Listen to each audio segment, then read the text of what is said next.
Global star Ram Charan కి ఆర్ఆర్ఆర్ తో దేశవ్యాప్తంగా విశేషమైన గుర్తింపు లభించింది. North Indian audience Ram Charan performance కి ఫిదా అయిపోయారు. గతంలో చరణ్ హిందీలో చేసిన జంజీర్ డిజాస్టర్ అయింది. ఆ సినిమా సమయంలో యాక్టింగ్ పరంగా విమర్శలు ఎదుర్కొన్నాడు.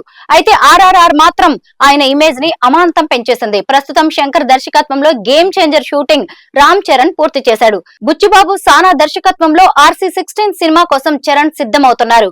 ఈ క్యారెక్టర్ లుక్ కోసం చరణ్ ప్రత్యేకంగా మేక్ ఓవర్ అవుతున్నట్టు తెలుస్తోంది. ఆగస్టు నెలాఖరులో లేదంటే సెప్టెంబర్ లో ఈ మూవీ రెగ్యులర్ షూటింగ్ స్టార్ట్ కావచ్చు. ఇదిలా ఉంటే ఇండియన్ సెలబ్రిటీకి లండన్ లో మేడం టుసాడ్ లో మైనపు విగ్రహాలు పెట్టడం ఎప్పటి నుంచో జరుగుతోంది. ఇప్పటికే టాలీవుడ్ స్టార్స్ అయిన super star Mahesh Babu, darling Prabhas మైనపు విగ్రహాలు మేడం టుసార్ మ్యూజియం లో పెట్టారు. ఇప్పుడు గ్లోబల్ స్టార్ రామ్ చరణ్ మైనపు విగ్రహం కూడా పెట్టబోతున్నారంట. ఇదంతా బాగానే ఉంది. అయితే రామ్ చరణ్ విగ్రహంతో పాటు ఆయన చేతిలో ఉన్న కుక్క పిల్ల రైమ్ విగ్రహం కూడా తయారు చేస్తున్నారంట. రామ్ చరణ్ కి అత్యంత ఇష్టమైన డాగ్ రైమ్. ఇది ఫ్రెంచ్ బార్బెట్ జాతికి చెందింది. చరణ్ ఖాళీ సమయం దొరికితే చాలు రైమ్ తో స్పెండ్ చేస్తుంటాడు. అలాగే ఎక్కడికి వెళ్లినా ఖచ్చితంగా రైమ్ ని తనతో పాటు తీసుకువెళ్తుంటారు. ఇది చాలా ఖరీదైన శునకం.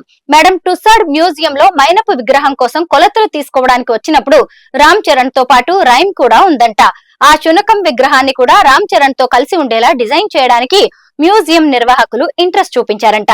దీంతో టుసాడ్ మ్యూజియం లో మొదటిసారి ఒక సెలబ్రిటీతో పాటు ఆయనకిష్టమైన శునకాన్ని కూడా పెట్టబోతున్నారని తెలుస్తోంది.